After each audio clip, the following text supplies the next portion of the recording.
여러분의 가정과 일터에 소멸하는 일들마다 하나님의 살롱, 하나님의 평강이 충만하시길 주의 이름으로 축복합니다. 건망증과 치매. 어떤 보고에는 앞으로 65세 이상 되시는 분들의 한 10%가 치매를 앓게 될 것이다, 이렇게 보고하는 것들이 있습니다. 이게 숫자가 적은 숫자가 아닙니다. 엄청납니다. 건망증과 치매. 자주 뭘 잊어버리다 보면 혹시 내가 치매가 아닌가 이런 싶은 생각이 들기도 하죠. 그래서 어떤 분들은 그렇게 얘기를 하더라고요. 건망증하고 치매가 어떻게 구분하느냐. 열쇠를 들고 자동차 키를 들고 이걸 내 자동차 키 어디 있지 이러면서 손에 들고 막 찾아다니면 이거는 건망증이라고 하대요. 근데 이거를 들고 이래 보면서 이게 뭐 하는 데 쓰나 이러면 이거는 치매라는 거죠. 용도를 모르고 잊어버리면 이거는 치매요. 이걸 그래도 잠깐 어디 나는지 몰라가 이걸 들고 계속 찾고 있으면 건망증이라는 거예요. 혹시나 여러분들이 교회 오는 거 딴 데 안 가고 여기 오신 것만 해도 감사한 줄 아십시오. 교회 가야지 이러고는 딴 데 가가지고 여기가 그게 아닌가 봐 하면 큰일 납니다. 교회 안에도 사실은 이 영적인 건망증이나 치매를 앓는 분들이 참 많이 있습니다. 복음 많이 듣고 참 많이 안다고 생각하는데 이 복음을 가지고 어떤 문제를 만나면 이거 어떡하나, 이 문제 어떡하나 이거 전혀 이걸 알지 못하는 거예요. 이거 어디서 문제를 해결해야 되나, 이런 사람. 내가 가지고 있는 복음이 이거 어디에 쓰나, 이거 뭔 필요하나, 도대체 예수 믿는 게 무슨 소용이 있나, 이런 사람들도 있거든요. 우리가 혹시나 하나님의 말씀을 가지고 있으면서 그 말씀을 가지고 우리가 뭘 해야 될 줄을 모르는 이런 상태에 있거나, 혹은 이 말씀을 찾지를 못해가지고 말씀을 가지고 있고 그럼에도 불구하고 이거를 그냥 내가 어디서 문제를 해결해야 되나 이러고는 딴 데 헤매고 있는 것이 아닌지 우리 스스로 한번 돌아볼 필요가 있는 거죠. 오늘 이야기 12회를 혈류병으로 앓던 한 여인의 이야기입니다. 우리가 잘 아는. 이 당시에도 역시 마찬가지로 많은 사람들이 그랬습니다. 예수님이 다니시면서 많은 기적을 행하셨거든요. 막 다 놀랐습니다. 아니 어떻게 이런 일들이 사람에게 있을 수 있느냐. 그런데 예수님의 그 행하시는 일들을 보면서도 어떤 사람들은 그게 동참을 해서 은혜를 입는 사람들이 있는가 하면은 어떤 사람들은 그렇지 못한 사람들도 있어요. 오늘 여기 나오는 12회를 혈류병으로 앓는 여인. 이 혈류병이라는 것은 여성 질환입니다. 레위기 15장에 보면 이유출병, 소위 몸에서 뭔가 흘러나오는 거, 이런 병들은 굉장히 부정합니다. 그래서 어떻게 하냐 하니까 이 사람이 만지고 닿는 모든 것들이 다 부정해집니다. 그렇기 때문에 이 사람이 만약에 시집을 가지 않았다 이러면은 시집 가는 거 포기해야 됩니다. 시집을 갈 수가 없어요. 손대는 것마다 다 부정하니까. 그 다음에 결혼을 했다, 정상적인 생활을 못합니다. 손대면 다 부정해지기 때문에 정상적인 생활을 할 수가 없어요. 마치 나병처럼 사회 공동체에 있기가 너무 어려운, 할 수가 없는 이런 상황이에요. 근데 이 병을 고치고자 12회를 용하다 하는 사람들 다 찾아다녔습니다. 다 찾아다녔는데 어떤 사람은 용하다 이래가 가보니까 뭘 해봤는데 아무 소용없어요. 그리고 비싼 돈을 들여가지고 좋은 약재라고 해서 그걸 먹어왔는데 별 소용이 없어요. 이것저것 다 해보고 가선을 다 탕진을 하고 12회 동안 고생만 진탕한 겁니다. 아마 불치병이 있는 분들은 다 이런 심정을 알 겁니다. 뭔가라도 해볼 수 있다면 뭔가라도 해봐야 되겠다. 돈이 안 만들어도 내가 집을 팔아서도 해야지.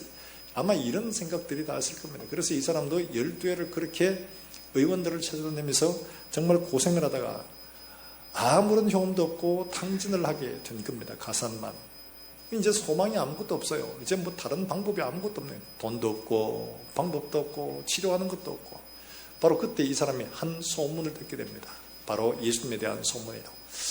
아니 갈릴리에서 나온 어떤 총각이 있는데 이 젊은 청년이 말이야 얼마나 용한지, 아니면 죽은 사람도 살리고 중풍병자도 살리고 나병 환자도 살리고 아마 눈 못 뜬 사람도 막 눈을 뜨게 하고 막 이랬단다. 이러니까 마음속에 소망이 생깁니다. 야 나도 그 사람 만나봐야 되겠다.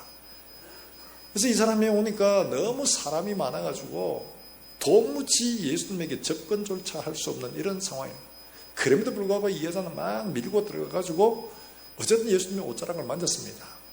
예수님의 옷자락이 무슨 신통력이 있는 건 아니거든요. 근데 옷자락을 만졌는데 이 여자가 자기 몸의 혈류의 근원이 마른 것을 깨달은 겁니다. 근데 예수님께서 이 여자를 찾아내 그냥 지나가셔도 되는데 굳이 찾아내서 이 사람에게 특별한 호칭을 주십니다. 이게 바로 오늘 본문의 이야기예요. 여러분, 우리 가운데도 남들에게 말을 하지 못하는 이런 아픔들, 고난들, 이런 것들이 누구나 다 한 가지씩은 다 가지고 있습니다. 우리는 이걸 보이면 다른 사람들이 나를 어떻게 볼까 싶어가지고 이걸 어쨌든 간에 감추고 꽁꽁 싸매고 보이지 않고 하는, 않고자 하는 이런 문제들을 가지고 있죠. 어떤 사람은 알기도 하고 어떤 사람은 모르기도 하고 그렇게 살고 있습니다. 절대로 드러내기 싫어하는 이런 문제들, 이런 문제를 계속 안고 살아야 하느냐, 어디 가서 문제를 해결해 보려고 이렇게 저렇게 해봐도 별로 해결을 받지 못하는 이런 상태에 있을 수도 있다는 이야기죠. 이런 아픔을 지니고 있는 우리가 어떻게 이런 문제를 해결해야 되느냐 하는 것을 오늘 이 12회를 혈루병으로 고생하던 이 여자가 어떻게 이 문제를 해결받았는가를 통해서 우리에게 보여주고 있습니다.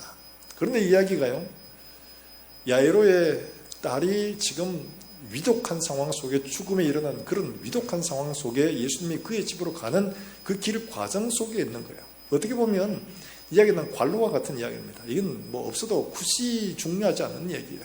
그런데 이야기를 아주 그 위급한 상황 속에 끼워 넣어가지고 굳이 우리에게 전해주고 있다는 것은 그만큼 우리에게 중요한 의미가, 메시지가 있다는 말이죠. 그래서 이 말씀을 통해서 우리도 남들에게 보여주고 싶지 않은 이런 문제를 우리가 어떻게 해결해야 될까? 여러분들에게 그런 마음이 있으면 오늘 이 말씀을 통해서 함께 교훈을 받고 은혜를 누리기를 주의 이름으로 축복합니다. 먼저 우리가 생각해야 될 것은 27절 말씀에 이렇게 말하고 있죠. 같이 한번 읽어볼까요? 27절입니다. 시작. 예수의 소문을 듣고 무리 가운데 끼어 뒤로 와서 그의 옷을 손을 대니. 자, 이 말씀을 하고 왔는데 우리는 이 말씀을 너무 단순하게 봅니다. 무리 가운데 끼어와서 그의 뒤로, 그 다음에 그의 옷에 손을 댔다. 뭐 이건 너무 간단한 이야기입니다. 옷에 손하면 되는 거. 이건 뭐 어때서? 그건 누구나 다 할 수 있는 이야기지. 이렇게 생각을 해요. 그런데 사실 이 있는 이야기를 이렇게 들여다보면 이게 마태, 마가, 누가 모두 공통적으로 나온 이야기예요. 근데 상황을 전체로 보면 상황이 이렇습니다. 지금 가버나움에서 예수님께서 복음을 전하셨어요. 병자들을 고치셨습니다. 너무 놀라운 일들이 많았습니다. 그래서 사람들이 얼마나 인산인해로 모여드는지 예수님께서 도무지 이 사람들이 밀려다니시는 거예요. 도무지 할 수가 없어가지고 예수님께서 어떻게 하셨냐, 안 되겠다, 저쪽 바다 건너편으로 가자. 그래가지고 예수님께서 제자들을 데리고 바다 건너편으로 가시게 된 겁니다. 이 바다 건너편에 어떤 지방이냐니까 거라사라고 혹은 가다라라고 하는 지방이 있습니다. 이 거라사 지방으로 가셨는데 왜 굳이 거기에 가셨느냐니까 거기에 한 사람이 있었어요. 어떤 사람이냐니까 이 사람은 귀신 들려가지고 어떻게 이 사람을 제어를 할 수가 없어요. 여러분, 우리가 귀신 진짜 들린 사람들을 보면 이 사람이 자기 모습이 아니잖아요. 이 사람도 자기 능력, 자기 힘이 아니에요. 얼마나 괴력을 발휘하는지 사람들이 이 사람을 제어하려고 쇠사슬에 묶어놔도 이 사람을 쇠사슬에 묶어둘 수가 없어요. 이걸 끊어버리는 사람이에요. 엄청난 힘이에요. 옷을 홀라당 벗고 무덤에서 지나다니면서 사람들을 괴롭히고 막 해코절하고 이상한 소리를 지르고 이 사람은 어떻게 제어할 방법이 없었어요. 근데 이 가다라 지방에 가셔가지고 예수님께서 그를 보시니까 그 귀신 들린 그 사람이 깜짝 놀랍니다. 예수님을 보고는. 당신이 왜 여기 오셨냐고. 이러면서 예수님 이야기하면서 말하기를, 예수님 나를 여기서 좀 나가지 말게 해주세요. 굳이 나가라고 하신다면 저 돼지에게 좀 들어가게 해주세요. 이렇게 말합니다. 이 부탁을 했는데 예수님께서 그러면 좋다, 거기 가거라. 그러니까 이 귀신이 그 사람을 소리 지르면서 이 사람에게 나와가지고 돼지떼로 들어간 겁니다. 그러니까 돼지떼가 한 2,000마리가 먹였는데 이 돼지떼가 통째로 그냥 바다에 들어가 몰살을 하는 거예요. 이런 놀라운 일이 있었어요. 이 바다로 가는 도중에도 또 어떤 일이 있었냐니까, 예를 들어서 여러 사람이 가는 도중에 풍랑을 만났는데 예수님께서 사람들에게 치여가지고 얼마나 피곤했는지 물이 배 위에 들어와서 배가 잠기게 됐는데 예수님은 그것도 아랑곳하지 않고 주무실 만큼이나 너무 피곤했던 거예요. 제자들이 어떻게 할 방법이 없었어요. 그래서 예수님을 깨운 겁니다. 예수님, 우리가 이 물에 빠져 죽게 생겼습니다. 우리의 죽게 된 것을 안 돌아보십니까? 예수님께서 주무시다가 일어나셔가지고 바람과 파도를 꾸짖으시니까 바람과 파도가 아주 잔잔해졌더라, 이렇게 말합니다. 이걸 본 사람들은 기절초풍할 일이죠. 세상에 어떻게 사람도 아니고 바람과 파도가 어떻게 이 사람의 말 한마디에 이렇게 순종할 수 있느냐? 도대체 이 사람은 누구냐? 사람들이 굉장히 놀란 거죠. 귀신 나오는 거 봤죠? 풍당 봤죠? 사람들이 전부 다 막 놀라 자빠진 거예요. 그러니까 예수님이 돌아오는데 그 돌아오는 것을 고대하고 기다린 겁니다. 사람들이. 21절에 나오는 말씀이 바로 그거예요. 21절에 어떻게 시작하냐 하면 이렇게 돼 있죠. 예수께서 배를 타시고 다시 맞은편으로 건너가시니 큰 무리가 그에게로 모이거늘 이에 바닷가에 계시더니 그 다음에 나오는 게 회당장 야이로가 이야기가 나오는데 사실 우리는 바로 연결이 되지만 마태복음에서는 이게 이렇게 되지 않습니다.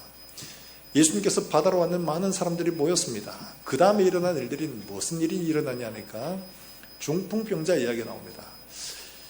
예수님께서 어떤 집에 가서 말씀을 가르치고 있는 환자를 고치시고 있는데 중풍병자 친구들이 자기 친구를 데리고 예수님께 왔어요. 그런데 사람들이 너무 많아가지고 그게 들어갈 수가 없는 겁니다.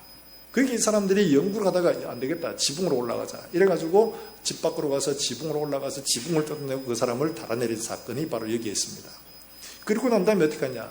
마태한테 갑니다. 마태라는 사람은 세리였거든요. 세관에서 돈 세고 있는데 마태 보고 야 나를 따라오너라. 그러니까 마태가 자기에 있는 모든 것을 다 버려두고 떠납니다. 예수님을 따라갑니다. 그러니까 마태가 자기 집에 예수님을 모시고 잔치를 벌이는 도중에 야이로가 그의 집에 찾아오는 거예요. 이렇게 된 겁니다. 이렇게 예수님의 일들을 보고 듣고 지금 사람들이 인산인해로 모여가지고 있는데 야이로가 지금 다급하게 내 딸이 지금 당장 지금 죽게 생겼습니다. 오셔가지고 손을 좀 얹어 주십시오. 이렇게 부탁을 한 겁니다. 예수님이 그 얘기를 듣고 오냐 내가 가겠다. 그리고는 예수님이 그와 함께 가시는 중이에요. 사람들이 밀고 당기고 난립니다. 야 딸이 죽게 됐단다. 아니야 죽었단다. 야 저거 어떻게 하시나 한번 가보자. 뭐 이러면서 막 밀고 당기고 막 가죠. 그런 과정 가운데 이 여인이 그들 틈에 이어서 들어가는 거예요. 근데 사실 여자가 이 남자들을 밀치고 들어간다는 이거는 보통 어려운 게 아닙니다.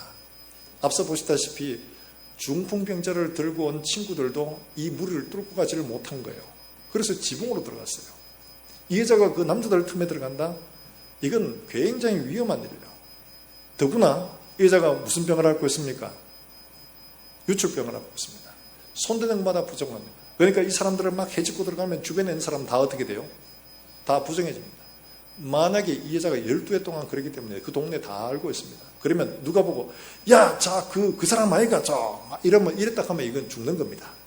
그러니까 막 최대한 가리고 이래가지고 막 뚫고 지나갔겠죠. 얼마나 치겠습니까? 힘도 없는 사람이. 힘들죠. 달리 말하면 그럼에도 불구하고 들어간 거예요. 이 여자는 예수님을 만나기 위해서 위험을 감수하고 두려움을 물리치고 뛰어넘고 오는 거예요. 달리 말하면 우리가 예수님께 나가서 문제를 해결하는 이 일들에 있어서 중요한 것은 우리가 가진 믿음이라는 것은 위험하고 두려움을 맞서야 한다는 거예요. 아무런 문제 없이 순탄하게 가더라는 것은 없는 거예요. 우리 외부에 있는 어떤 위험한 일들을 만날 수도 있습니다. 뿐만 아니라 우리 내부에 두려움들 때문에 우리가 나아가기를 주저할 수도 있습니다. 아이고 이거 어떡하나 예수님께 갔는데 예수님이 만약에 나보고 이 부정한 여자가 어디에 남자한테 오냐 이러면 어떡하나 이거 사람들이 나를 보고 야 저 부정한 여자 아니야 저거 이랬더라면 큰일 납니다. 목숨 걸어야 하는 일들이죠. 자기 속의 두려움과 외부의 위험들을 이거를 뛰어넘지 못하면 예수님께 나갈 수가 없는 이런 환경이에요. 달리 말하면 우리가 가지고 문제를 해결하는 이런 믿음들은 두려움과 위험을 뛰어넘어야만 하는 바로 그런 믿음이라는 거예요. 반주를 웬만하면 좀 꺼주시면 좋겠는데. 네. 그래서 이자 붙습니다. 네, 두려움을 뚫고 지나가야 되죠. 이 여인은 굉장한 어려움을 지금 지나가고 있는 우리가 생각하는 그 이상이에요. 정말 어려운 일들입니다. 예수님께서 우리에게 말씀하시는 것들은 바로 이런 것들이에요. 우리의 생각과 우리의 상식을 뛰어넘는 것들. 우리 주변에 굉장한 위험들이 나갈 때 있을 수 있습니다. 혹시라도 어떡하나 이러다가 목숨 잃어버리면 익하다가 어려움을 만나면 사람들이 부끄러움을 당하면 완전히 이 사회에서 완전히 그냥 매장돼 버리고 병도 못 고치고 막 완전히 이 동네에 쫓겨나면 어떡하나. 이런 두려움이 있죠. 이런 위험들이 그들에게 당연히 있습니다. 이걸 뚫고 지나간 거예요. 지나가서 예수님의 옷자락을 기어코만 주고 문제를 해결한 겁니다. 그런데요, 이렇게 뚫고 갔는데 혹시라도 마지막에 누가 내 옷을, 이러면서 예수님이 이 부정한 여자가 이랬더라면 큰일 납니다. 그렇잖아요? 그런데 예수님은 뭐라고 그를 부르시냐 하니까 여러분 34절 말씀에 이렇게 말합니다. 34절에 한번 같이 보시겠습니다. 34절 같이 읽습니다. 시작. 예수께서 이르시되 딸아 내 믿음이 너를 구원하였으니 평안히 가라. 내 병에서 놓여 건강할지어다. 뭐 평범한 말씀 같아요. 그런데 그 예수님께서 그 딸을, 여자를 부르시는 것을 뭐라고 말합니까? 딸아, 딸아. 이렇게 부르시는데 이 뒤가 테러라는 이 딸아 하는 이 말은 어떤 말인가 하면 아마 아빠들은 이거 좀 이해하기 쉬울 겁니다. 왜냐하니까 딸 바보 아빠들, 이 딸 바보 아빠들이 자기 딸을 부르면서 누구 이름 그냥 부르는 잘 안 하잖아요. 예쁜 딸 보면 어떻게 합니까? 아이고 우리 딸내미, 아이고 우리 공주. 저희 집에는 세민이, 저희 집은 내가 별명을 세몽이라고 지었거든요. 옆에 달라붙어가지고 가면 아이고 우리 세몽이, 얼마나 예쁜데요. 정말 예뻐서 예쁜 게 아니라 사랑스러워서 예쁜 거죠. 근데 이 딸아라는 말이요, 바로 그런 말이에요. 달리 말하면 이 딸아라는 이 말은 성숙하든 하든 간에 아버지가 딸을 보고 사랑스러워서 아우 우리 딸내미 이렇게 부르는 바로 그런 말이에요. 근데요, 예수님께서 예수님 주변에서 만난 여자들 가운데 유일하게 이 사람만 딸아 이렇게 불렀어요. 여러분 예수님하고 굉장히 친한 사람 있잖아요. 마리아. 예수님 발치에서 말씀을 듣던 사랑하는 사람이에요. 그런데 이 마리아 보고도 딸아 이렇게 부르지 않았어요. 이 여자만 그렇게 불렀어요. 무엇이 이렇게 불렀을까? 그 여자가 안고 있는 두려움이나 위험들 이런 것들을 알고 계시기 때문에 그걸 넘어서기가 얼마나 힘든지 주님 알고 계신 거예요. 그걸 넘어서 예수님이 옷자락에 손을 댄 걸 보시고는 그가 너무 사랑스러운 거예요. 야, 네가 이런 두려움을 떨치고 왔구나. 네가 이런 어려움을 넘어왔구나. 이런 어려움을 네가 뚫고 나를 만지러 왔구나. 이게 너무 사랑스러운 거예요, 예수님이. 그래서 따라 이렇게 부르시는 거예요. 두려워하지 마라. 네 병에서 놓여 건강할지어다. 사랑하는 여러분들, 예수님 이렇게 칭찬하신 이런 믿음들은 위험이 없는, 두려움이 없는 이런 게 아닙니다. 위험도 있고 두려움도 있지만 이걸 넘어서는 거예요. 사랑하는 여러분들, 여호수아가 가나안 땅에 들어갈 때 하나님이 뭐라고 말씀하십니까? 두려워하지 말고 놀라지 마라. 내가 너와 함께합니다. 이 말씀 해주시는 거예요. 그가 이 일들을 끌고 나가는데 상당히 두렵다는 말이에요. 어려움이 있다는 거예요. 부담이 너무 된다는 이야기예요. 그래서 예수님이, 하나님이 그에게 말씀하십니다. 두려워하지 마라. 놀라지 마라. 내가 너와 함께합니다. 말씀하고 있는 거예요. 사랑하는 여러분들, 어떤 문제를 가지고 맞서서 하려고 할 때 우리의 마음속에 야 이거 안 되면 어떡하나. 그러면 얼굴 다 팔리고 이거 어떡하나. 이거 안 되면 어떡하나. 이런 마음이, 두려움이 있을 수 있습니다. 그럴 때 여러분 기억하시길 바랍니다. 믿음이라는 것은 이런 위험과 두려움을 넘어서는 게 믿음이라는 거예요. 그 안에 같이 있으면 믿음이 아니에요. 평안하고 아무런 문제 없고 논리적으로 계산이 되고 이성적으로 계산이 다 되는 거, 그게 무슨 믿음이에요? 그건 그냥 되는 거예요. 가만히 있어도 믿음 없어도 돼요. 그러나 믿음이라는 것은 위험하고 두렵고 어렵고 힘들고 바로 그런 것들이에요. 그걸 넘어서 예수님만 바라보고 가는 것이 믿음인 줄 여러분 믿으시기를 주의 이름으로 축원합니다. 삼척 큰빛교회, 거기에 이제 이야기가 있어요. 삼척이라는 동네가 저 위에, 강원도 울진 위에 삼척 아닙니까? 탄광, 시멘트, 가보니까 동네가 조금 좀 그렇대요. 근데 이제 여기 교회, 큰빛교회라는 교회가 있습니다. 이 목사님이 그곳에 개척을 하셔가 교회를 세웠는데, 그 목사님이 자기 교회에 있는 한 소방관 이야기를 하시는데, 그렇게 이야기를 하시더라고요. 책에 그렇게 나와 있어요. 이제 발령을 받아가 이제 소방관으로 오셨어요. 오셨는데, 이분이 어떻게 오셨나? 이분은 원래 불교입니다. 불교. 근데 불교에 별로 소망을 못 느꼈어요. 자기 수양 열심히 하고, 그렇게 하는 건 아무런 도움이 안 되더라는 거죠. 그래서 살아있는 신, 예수가 살아있다니까 살아있는 신을 믿어보자 이러고 온 거예요. 그래서 내가 살아있는 예수를 믿으려고 왔습니다. 그래요. 그러면 교회에서 시키는 대로 하십시오. 양육과정을 시작을 한 겁니다. 그래서 세가족 교육을 하고 양육과정을 하는데 시킨 대로 하는 거예요. 시킨 대로 다 하는 겁니다. 보통 세가족들이 이 양육과정을 하기가 참 쉽지 않습니다. 뭐 한 주 나오고 한 주 안 나오고 한 주 나오고 한 주 안 나오고 왜 뭐 퐁당퐁당 되고 이게 참 하기 어려워요. 그런데 이분은 꾸준하게 다 하는 겁니다. 꾸준하게 다 해요. 이 교회 특징이 초신자가 오든 중고신자가 오든 그 교회 모든 과정을 다 해야 됩니다. 다 하는데 이 시작을 하는 한 1년 정도 지났다고 그래요. 1년 정도가 이제 지나가는 그런 시점에 가을에 진짜 이분이 이제 큰 문제를 만났어요. 무슨 문제냐 하니까 그 강원도 산불이 난 겁니다. 산불이 나서 불이 커졌어요. 그러니까 막 도지사도 내려오고 뭐 중앙정부에서도 내려오고 이 불이 커져가고 있으니까 목사님에게 긴급하게 부탁을 한 겁니다. 목사님, 이 불이 커지지 않고 꺼질 수 있도록 진화되도록 기도해 주십시오. 이렇게 부탁을 했습니다. 그러니까 목사님도 교회에 이야기를 해서 기도할 수 있는 사람 모여가지고 긴급 중보 기도를 하고 그렇게 했답니다. 그래서 이제 이분들 앞에 이제 브리핑을 해야 되는데 이제 떨리죠. 왜냐하니까 이게 뭐 언제 어떻게 진화될지 아무도 모르니까요. 그러면서 이제 브리핑을 했습니다. 브리핑을 하는데 마음속으로 이분이 기도를 한 걸 어떻게 했냐 이렇게 한 겁니다. 하나님, 양육받을 때 믿는 자에게 능치 못한 일이 없느니라. 내가 무엇이든지 믿고 구하면 산들어 이 뽕나무들어 바다에 던지우라 하면 그대로 될 것이요 라고 하셨습니다. 저는 기도합니다. 그대로 될 줄로 믿습니다. 이런 이제 브리핑을 한 거예요. 브리핑을 쭉 하고 난 다음에 그러니까 도지사가 묻더랍니다. 뭐라고 하냐니까 그 불 언제쯤 꺼지겠습니까? 이렇게 묻더랍니다. 여러분, 이 불 꺼지는 걸 누가 합니까? 그렇잖아요. 왜 황당하게 이런 걸 묻는 거예요? 그런 거 물으면 안 돼요. 근데 이걸 묻는 거예요. 근데 이분이 대답을 하기로 뭐라고 했냐? 오늘 밤에 꺼집니다. 오늘 밤에 잡힙니다. 이렇게 대답을 한 거예요. 그러니까 뭐 다른 사람들은 뭐 저 사람 미쳤나?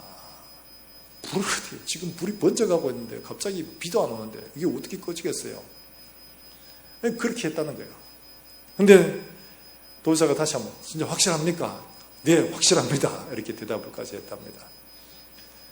그러니까 밖에 나오니까 다른 이제 부하 직원들이 막 말을 하죠. 이게 어떻게 되냐고. 지금 산불이 지금 퍼져가지고 민가까지 내려오고 있다고. 이러니까 위급한 상황이에요. 그런데 이분은 다른 거 할 게 없어요. 하나님, 믿는 자에게 능치 못함이 없다고 말씀하셨고 기도하면 이 산들어 바다에 옮겨라 된다고 말씀하시고 배웠습니다. 배운 대로 기도합니다. 기도한 대로 될 줄로 믿습니다. 이렇게 했다는 거예요. 그런데 놀라운 것은 그날 저녁에 되니까 이유도 몰라요. 근데 산불이 잦아들기를 시작하더랍니다. 그리고 그 불길이 잡혔다고 해요. 그리고 이분이 그것 때문에 진급을 했답니다. 할렐루야. 자가 지금 진짜가 거짓말이가 진짜입니다. 제가 어떻게 알겠습니까? 이 목사님이 자기 교회 성도니까 알죠. 그게 하셨어요. 그리고 이분이 한 1년 정도 더 있다가 이제 은퇴를 하셔가지고 다른 지역으로 가셨는데 그분이 이야기를 그렇게 하시더래요. 뭐라고 하냐니까 목사님, 제가 불교에 심취하다가 소망이 없어 살아있는 예수를 믿고자 왔다가 정말 이제 진짜 믿음의 사람 되어가지고 내가 갑니다. 그동안 양육 잘 받았습니다. 이제는 어디를 가든지 간에 진짜 믿음으로 살 수 있겠습니다. 이러고는 떠나셨다고 그래요. 참 아쉽지만 어떡하겠어요. 새로운 길을 가시는데 그렇게 보내드렸다고 그래요. 사랑하는 여러분들, 우리가 때로는 하나님 앞에 우리가 감당할 수 없는 이런 문제를 만났을 때 기도할 때 제일 먼저 오는 것들이 위험과 두려움입니다. 이건 내가 할 수 없으니까요. 내가 할 수 있으면 두렵지 않습니다. 이렇게 하면 됩니다. 그런데 내가 할 수 없는 문제는 두려워요. 어디로 갈지 모르니까요. 어떻게 될지도 몰라요. 믿음이라는 바로 그런 위험과 두려움을 맞서는 거죠. 누구 때문에요? 그 위험과 두려움을 넘어서 있는 예수 그리스도를 바라보기 때문이에요. 그 위험과 두려움을 나는 할 수 없어도 하나님은 하실 수 있기 때문에 그 하나님을 믿는 거예요. 내 능력과 공로가 아니에요. 하나님의 약속의 말씀을 의지하는 겁니다. 사랑하는 여러분들, 우리 모든 성도들에게 이런 위험과 두려움을 넘어서는 믿음들이 있기를 주 예수의 이름으로 축복합니다. 이런 믿음들이 있도록 구해야 되는 거죠.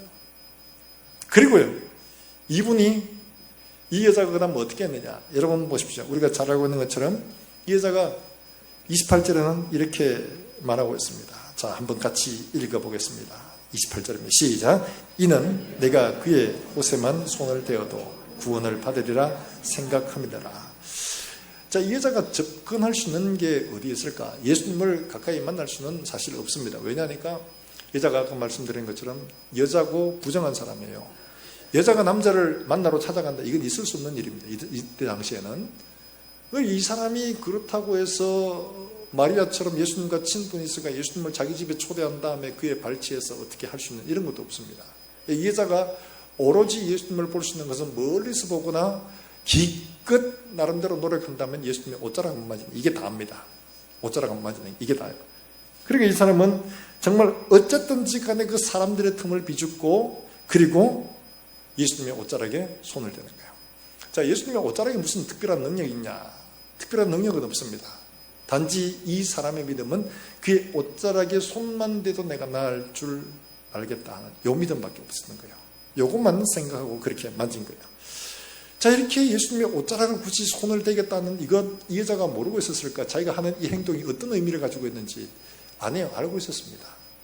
뭐냐 하니까 바로 레위기에 이렇게 표현하고 있어요. 여러분 레위기를 한번 찾아보십시오. 레위기 15장 11절과 12절 말씀입니다.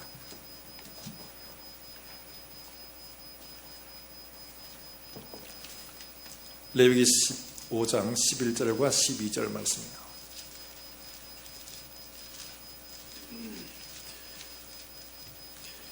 창세기, 출애굽기, 그 다음에 레위기. 레위기 15장 11절과 12절 말씀 우리 한 목소리로 같이 한번 읽어봅니다. 11절부터 읽습니다. 시작. 유출병이 있는 자가 물로 그의 손을 씻지 아니하고 아무든지 만지면 그 자는 그의 옷을 빨고 물로 몸을 씻을 것이며 저녁까지 그 다음에 12절요. 시작.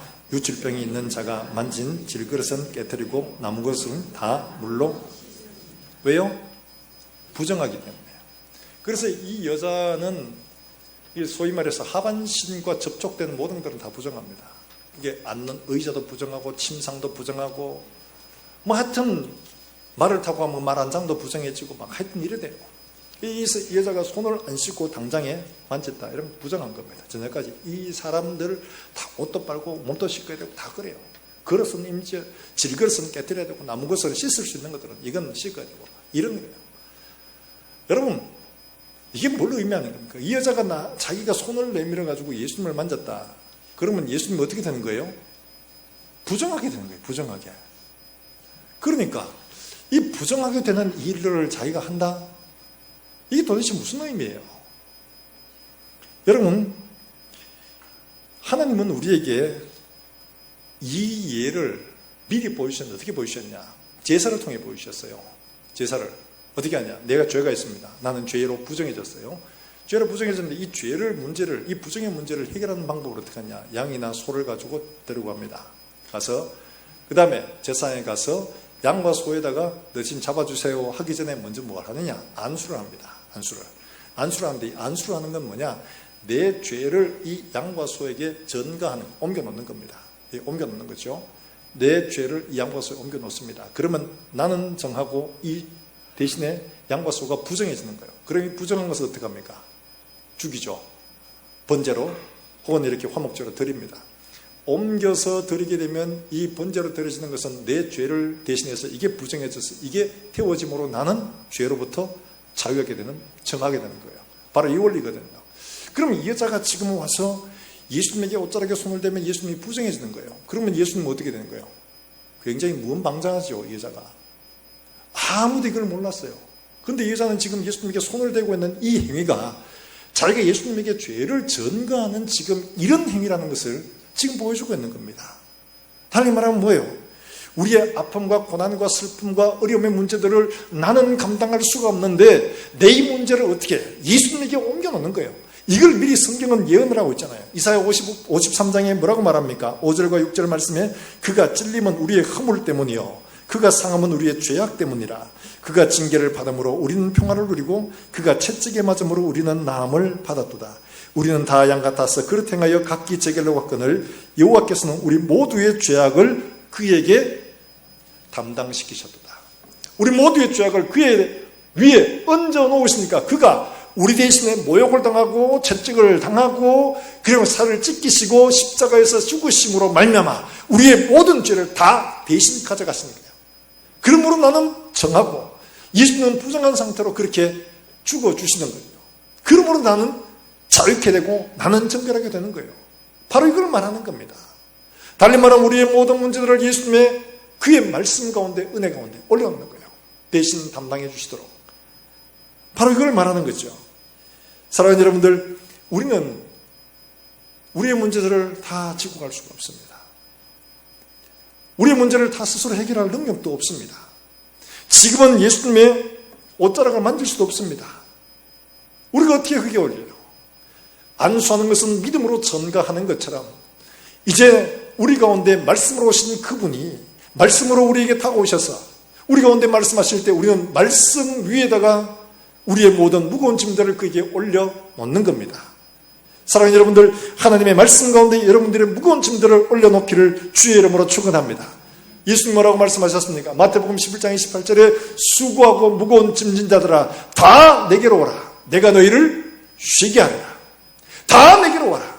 내게 올려놓아라. 내가 너희를 대신 쉬게 하겠다. 말씀하시는 거예요. 건강한 자에게는 의사가 쓸데없지만 병든 사람에게 의원이 쓸데있느니라. 내가 너희를 고치러 왔다. 내게 다오 말씀하고 있는 거예요. 사랑하는 여러분들, 우리의 모든 짐들을 그리스도 예수의 말씀 위에다가 얹어 놓을 수 있기를 주의 이름으로 축복합니다. 우리가 잘 아는 히스기야 왕이 하나님 앞에 갑작스러운 통보를 받았습니다. 뭐라고 받았느냐? 야, 너 이제 삶을 정리해라. 때가 됐다. 이제 그만하고 이제 와라. 이렇게 이제 부르시는 거예요. 그 히스기야가 너무 황당합니다. 이제 나름대로 좀 정리가 잘 살아보려고 이제 잘 만들어 가는데 하나님이 갑작스럽게 너 이제 정리하고 와라 이러니까 얼마나 황당했는지 하나님 앞에 울며 기도합니다. 하나님 어떻게 이러실 수가 있습니까? 이러면서 하나님 앞에 기도하는 거예요. 그 하나님 앞에 기도하는 가운데 그 기도의 한 부분이 이사야 38장 여기 있습니다. 여러분 38장 한번 볼까요? 이사야 38장 14절 말씀을 특별히 한번 보겠습니다. 38장이 히스기야의 기도인데 그 중에 14절만 우리가 한번 같이 보겠습니다. 이사야 38장 14절입니다.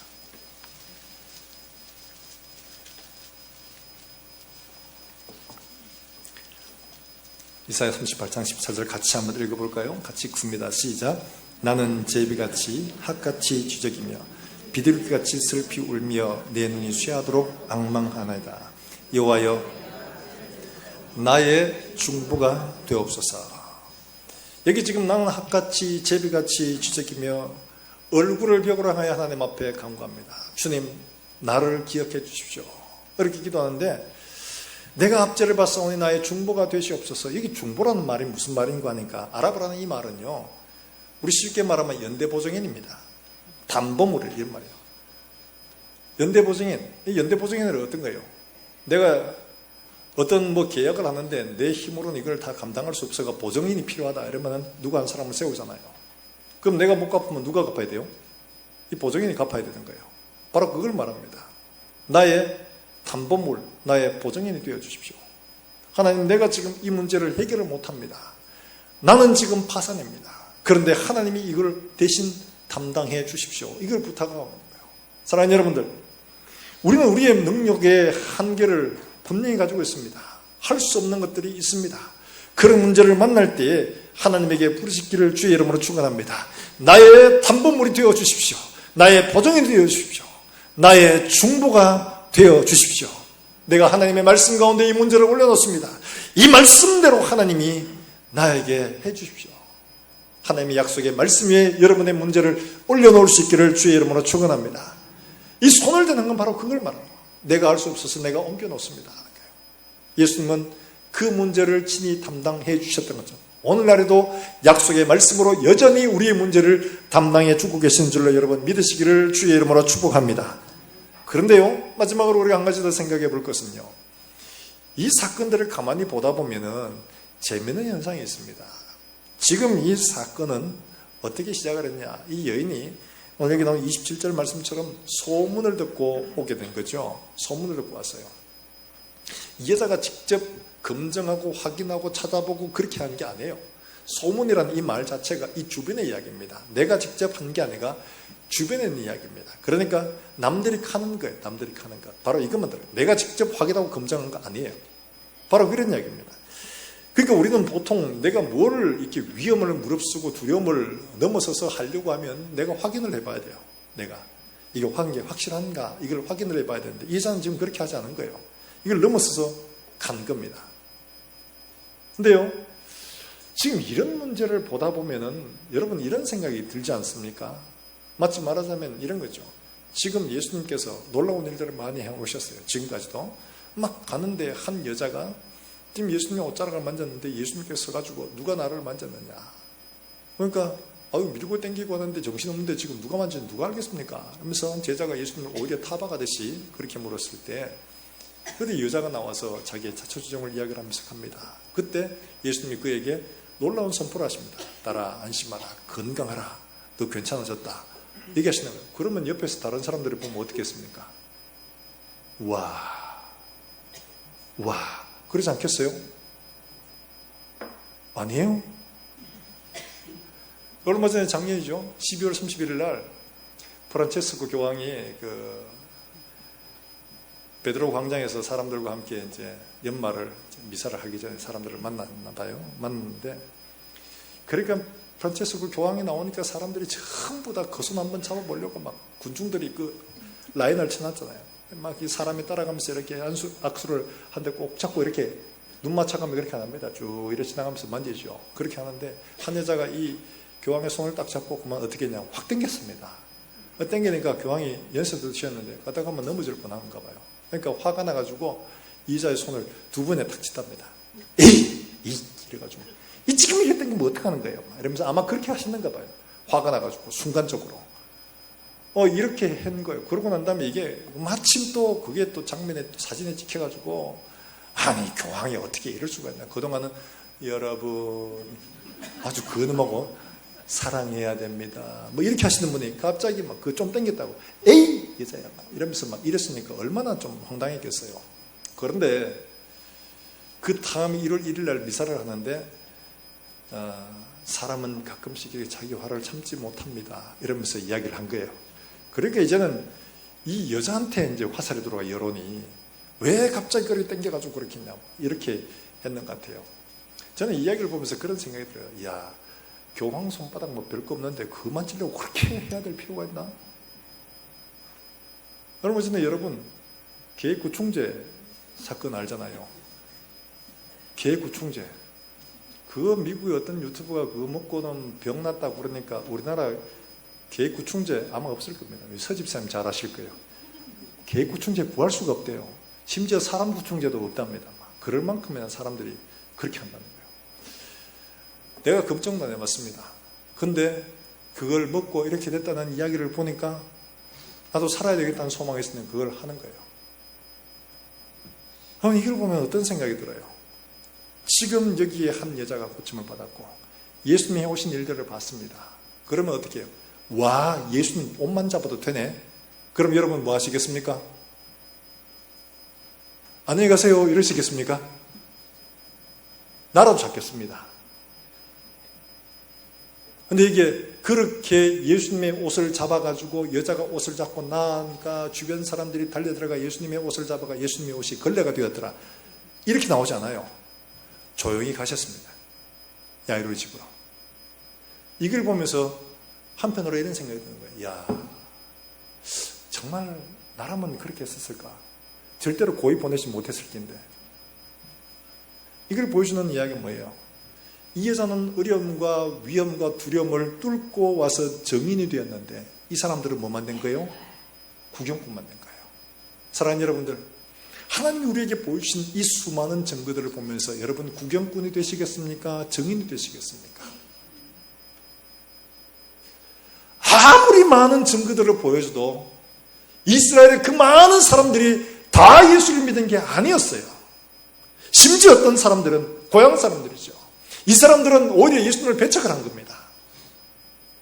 너무 오래 믿어와가지고 익숙하니까 우리의 문제들을 가지고 단 한 번도 예수님께 이 문제를 가지고 나가지 못하는 부경꾼 같은 이런 그리스도인 되면 어떡하겠습니까? 사랑하는 여러분들, 우리에게 보여준 이미 나타난 증인들만 해도 우리가 몇 개 부족함이 없고 충분한 줄 여러분 기억하시길 주의 이름으로 축원합니다.